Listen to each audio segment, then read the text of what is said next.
Good morning, Honourable Kuye. Good morning, my brother. It's a pleasure being here. A wonderful office you've got. We should have had this conversation because I don't regard this as an interview. I regard this as a conversation. We should have had it before now, but you are not a man easy to see. And now, the assignment you gave to us. Indeed. Nigerians. And now you are an October.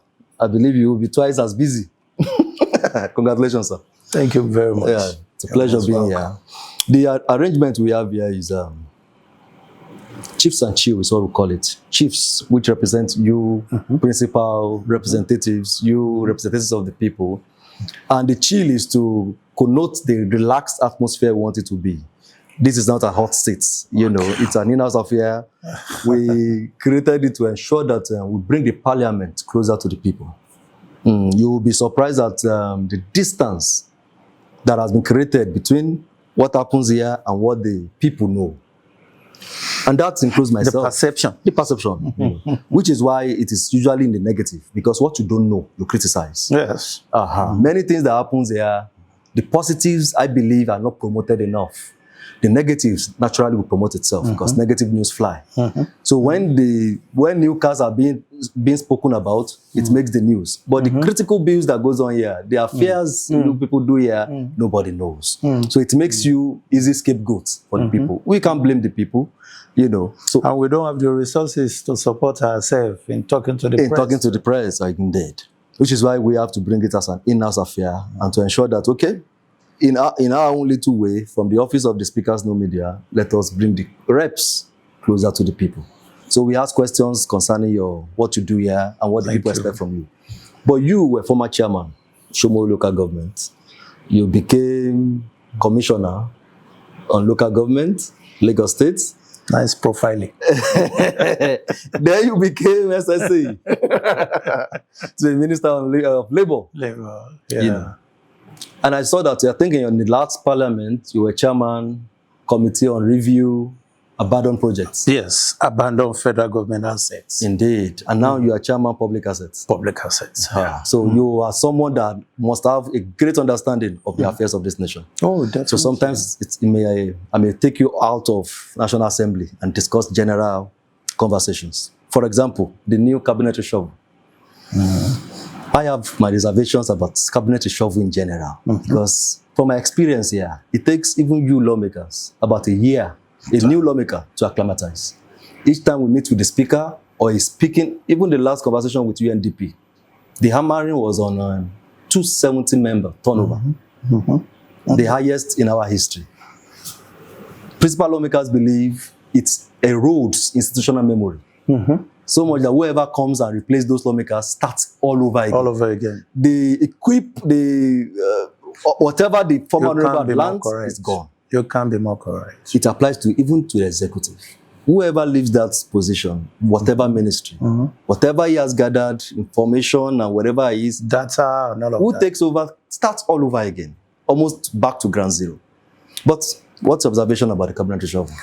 Well, I feel the same way that you feel. I mean, my position is not too different from yours, except that, you know, if you have good transition program, if records are properly kept, if institutions work the way they're supposed to work, there shouldn't be any problem, you know. Serious problem. There won't be challenges, but there won't be serious problem. What I mean is that if the technocrats, the so-called technocrats, the civil servants, if they do their job very well, then there should be smooth transition, you know, getting all the records it should be seamless. that are available, you know, to give to the new person. And that one can equally hit the ground running. And don't forget that the cabinet reshuffle is such that, because I have been in the cabinet before in Lagos State, and I know that there is a weekly ESCO meeting, like they have a FEC meeting. So there is always interministerial exchange of ideas, you know. So when this man is talking about what he is doing, you're listening to, and you are making contribution. If tomorrow you are made to go switch to that ministry, you already have ample information of what is happening there. So it's not likely to give any serious challenge. Okay. So my concern is invalid. There shouldn't be so much worries. No, we shouldn't worry about it.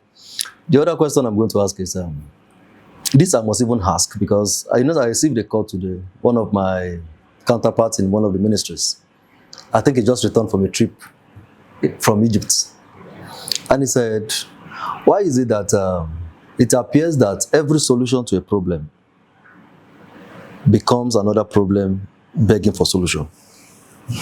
Whatever that may have been tried elsewhere, in other climes, even amongst African community, and worked, becomes a different story here. For example, before now, we are taught that the moment we begin to refine locally, we will solve all the debacle in that sector. Price, the obscurity. Dangote refinery is on board. And the people are not any better for it. Despite being political hits, we are citizens of the nation, have a responsibility, going to the same market, bearing the same burden. And the country, indeed, is not smiling. And it stems from majorly the hike in fuel price. The twin policies of Asiwaju is instructive. Every economist and political economist had advised and recommended those solutions.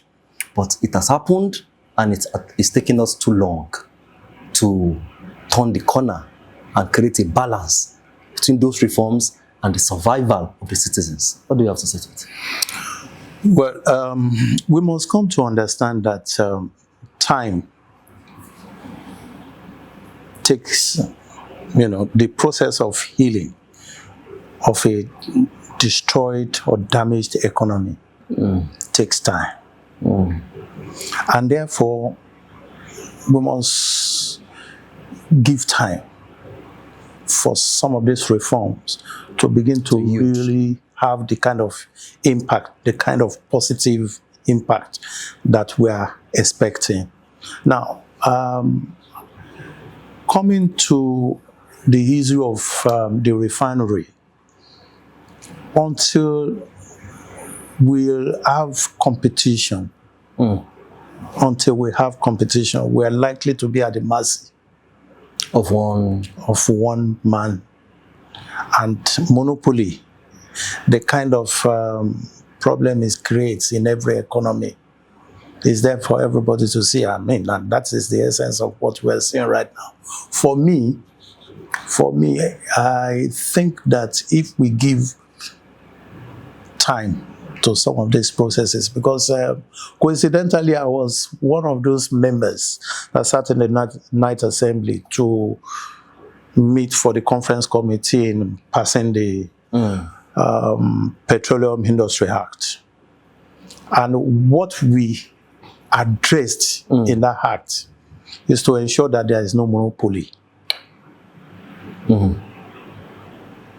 But that can only be corrected when the other refineries begin to work. So what happens to our own government refinery? That's exactly what I mean.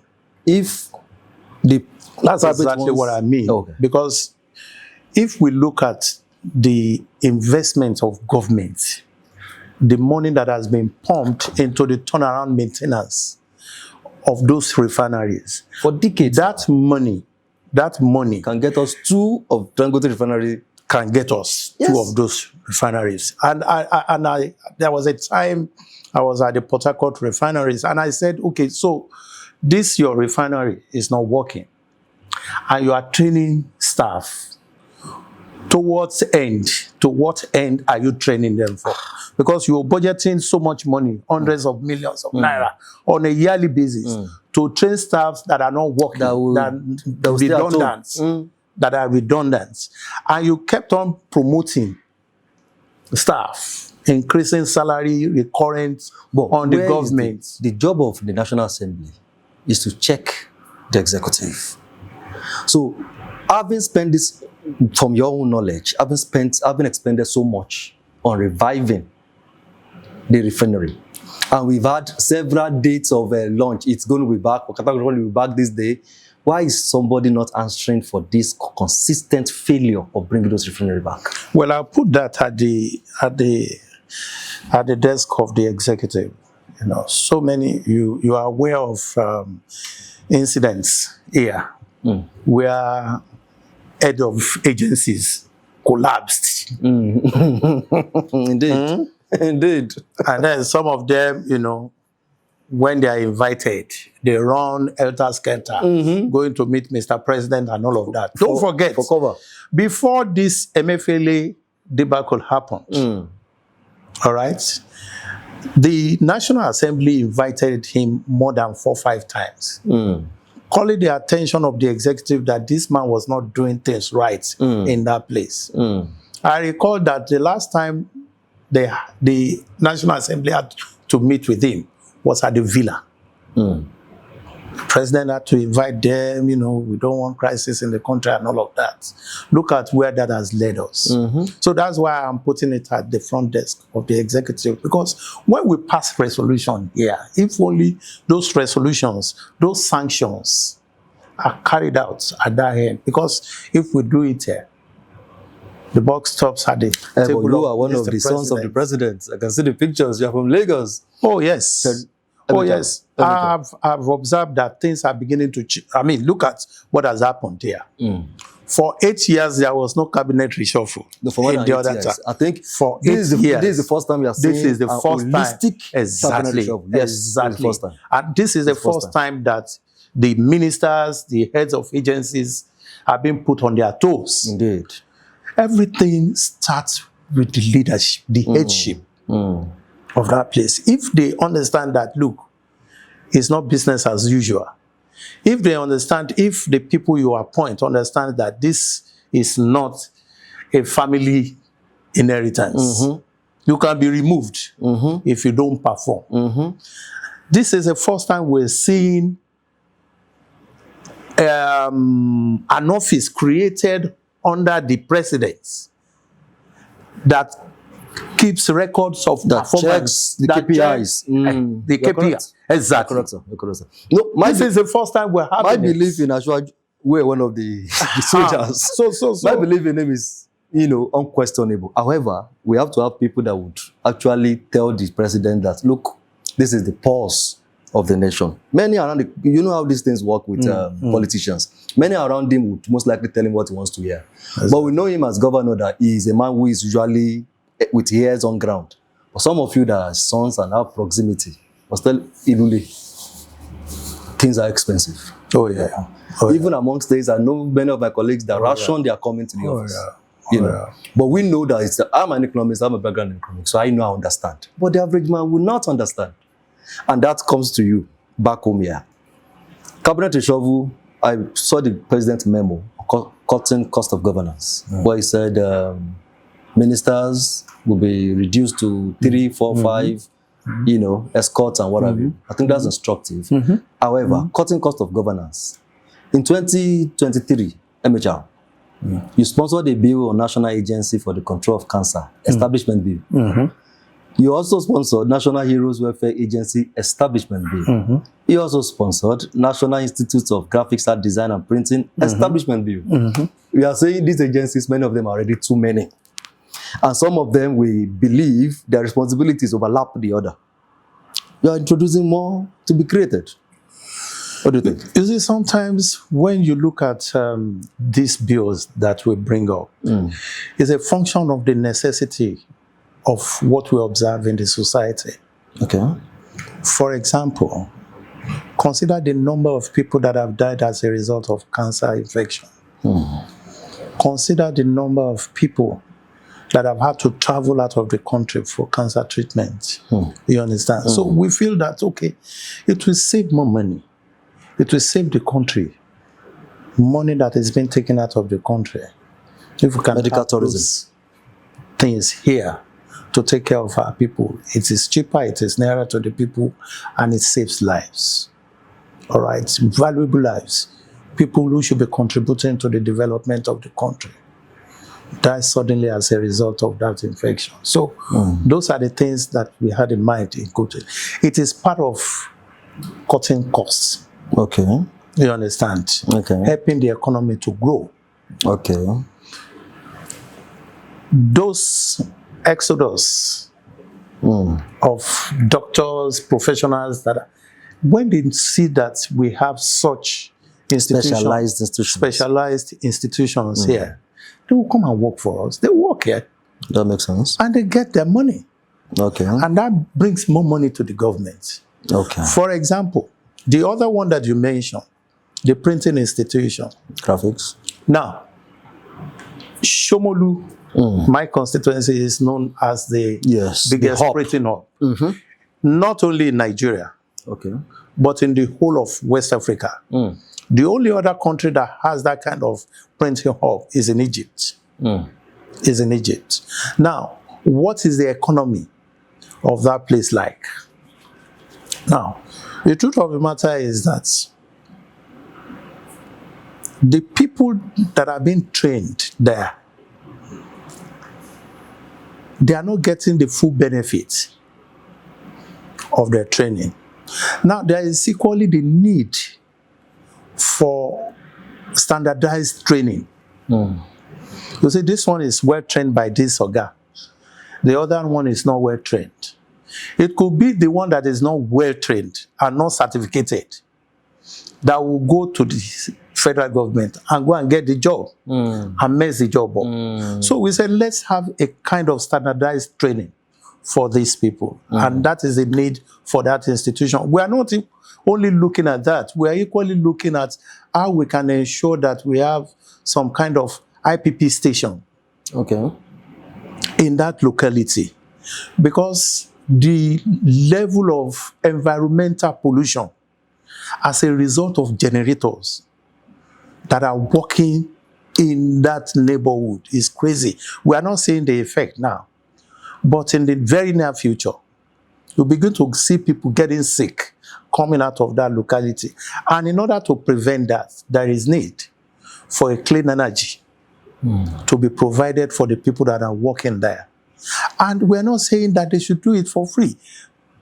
Make them, in any case, the amount they are spending in buying those diesel can be half to pay for clean energy.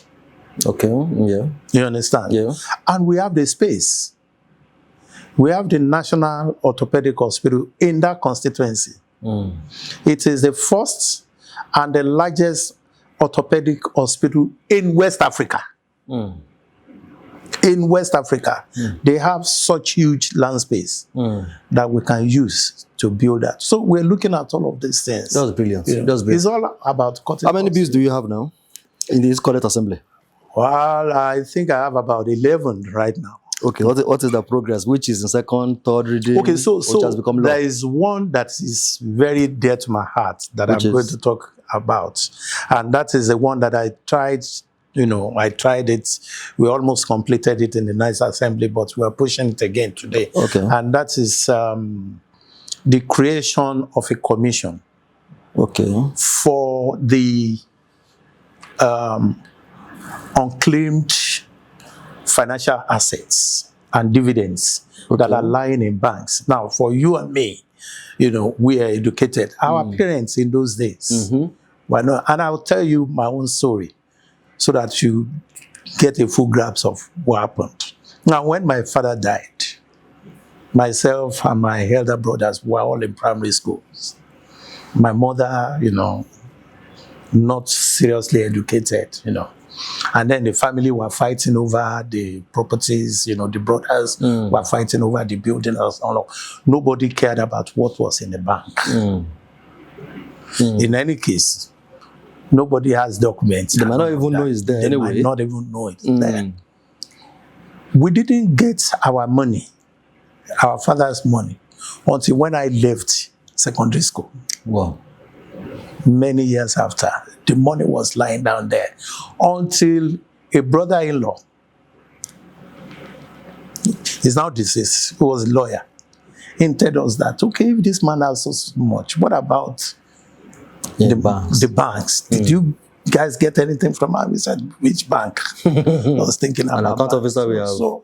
So he did some searches for us, and then he was able to come up with 2-3 banks, you know. And then he told us that we have to go and get letters of administration as a beneficiary of the estate, and then we got the money. Many of the profits, net profits, that those banks, our banks, are declaring today, they are unclaimed funds belonging to deceased persons. Yeah. You understand? Who never gave such information to their wives, to their children, and all of that. So the commission would now, it's like a public administrator office that they have in the states. So the commission will look at all of those assets. Upon request from the they will take it. Survivors. Exactly. Okay. Now, upon the request of the survivor, they will now, because the banks, they don't go look for survivors. They don't. Well, even though they have the form saying that these are the next of kin, they won't look for you. They will not.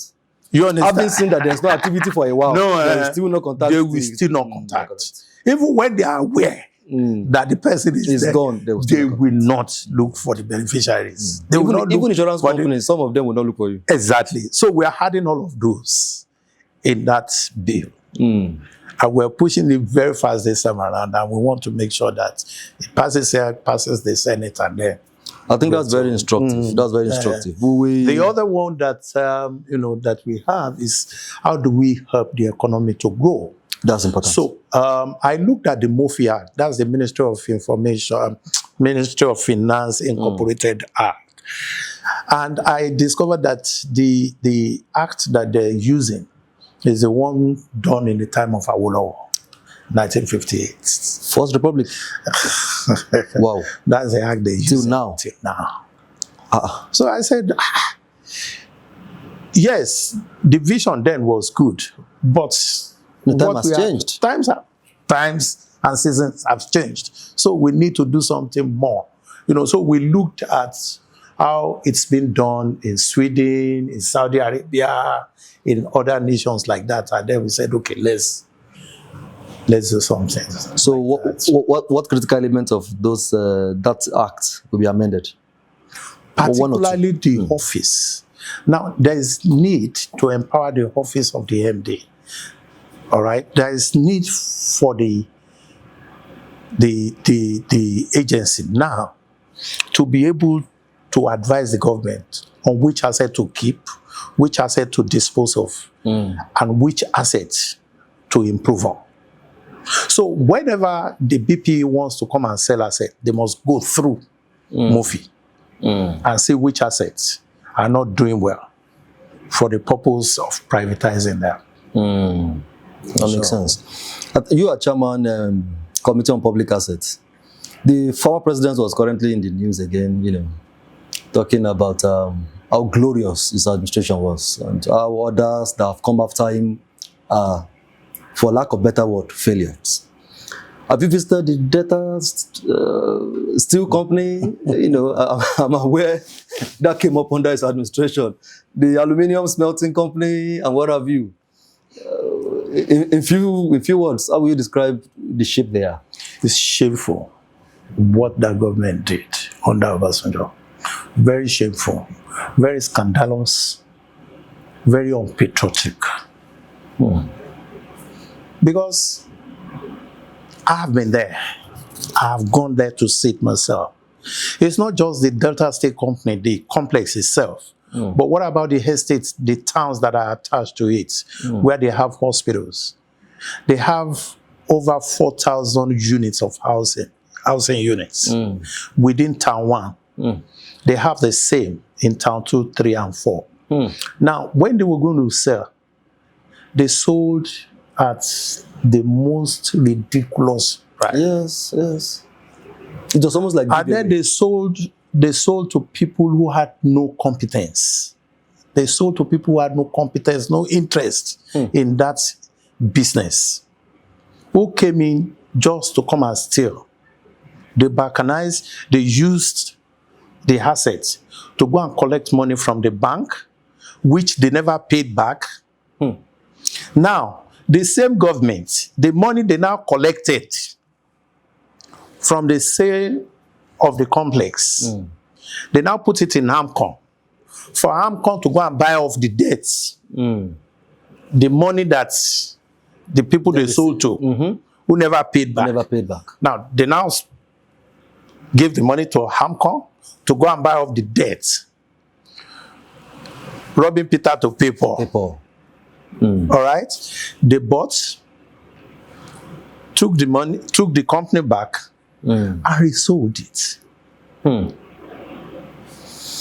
I think it's a shame. You know, in this country, Very shameful. some of our former leaders know we have selective amnesia. I don't know how Nigeria has been able to survive such wickedness. We're a lucky nation. Leadership. We are a lucky nation. We've been led by some of the worst, and some of them have had the opportunities to govern us twice. And you see, these are the leaders that you now see talking about integrity, transparency, and all of that. And I'm like, sometimes I just wonder, I said, is it that people don't have conscience or what? No, they know we are forgetful. So then after some time, we'll forget whatever happened under that tenure and begin to become And these are the people saints. who will be talking about democracy, transparency, and all of that. And I said, look, this was somebody who was president and he refused to obey a Supreme Court judgment that ordered that the federal government should have no business withholding local government fund. And throughout his tenure in office, he never released. The Ashwaju was even able to survive that, that era. It's a I was a council itself. chairman at that time. We sent a delegation. I was part of the delegation that came to the National Assembly to speak with then Speaker Masari, right? Honourable Masari, yes, who was then the Speaker, yes, to appeal to him to help us talk to Mr. President to please obey Supreme Court judgment. And this is a person now talking about law and order. We're not begging to do us a favor. Just obey. Just obey. Talking about Speaker, since you mentioned former Speaker Masari, the current houses, even by the judgment of the public, that usually have bad perception about you guys, have said, you know, this assembly had been relatively stable, calm, serene, and so far very composed. You know, will you credit that to the leadership of Speaker Abbas, or how do you describe his leadership altogether as Speaker, 10th Assembly? I would say that without sounding too much of praise-singing, I would say that the man has been most transparent. He's shown strength of character when it's needed. He's shown compassion. He's shown as when it's required. He's shown leadership. And he's focused. He's very focused. He might look very simple to you, but he's a very focused person. Indeed. And he knows where he wants to go to. He's somebody who feels what Nigerians are feeling, and he allows for robust debate of issues. He doesn't quiet anybody. You know, he doesn't shut you up and say, okay, because you are talking against the government. He allows you to ventilate your anger, speak for your people, and then allows others who feel to contribute to say their bit too. So those are the things that he's done. And then apart from that, his kind of leadership and his team have been very, very friendly with members. You know, allowing for, you know, interface even outside. He operates an open door policy. Even outside. Because you honorables, the bar with the haste from exactly. Exactly. So his office is always very open, very open for members to come and say what they feel about what we're doing, and now we can improve. He's a listening leader. He's a very, very listening leader. He buys ideas, and you know, and that's really helping him and helping the whole house too. Thank you so much, Otumba. For want of time, we'll wrap up on this. We are going to face the camera and speak to your constituents, and tell them what to expect in the next 3 years you have left in the 10th Assembly. Okay, so Shomolu Olu, that's our slogan in Shomolu. So Shomolites, I cannot stop thanking you for your support all the time, your advices that have been coming to me. Just this morning, I was talking to one of our Apex leaders, and it was telling me some things that I needed. And, you know, thank God for what we have been able to do thus far. I want to assure you that by next week, we had planned to do it today. We are commissioning another school, you know, in addition to the number of classrooms, blocks that we have done. We are commissioning another one. And I want to assure you that another one is starting. Immediately we finish that commissioning. Another block of classrooms. We are starting that one too. And apart from that, the tutorial classes for the GCE students will continue to do that, you know, to ensure that indigent students continue to enjoy our support for the buying of the free GCE form for them.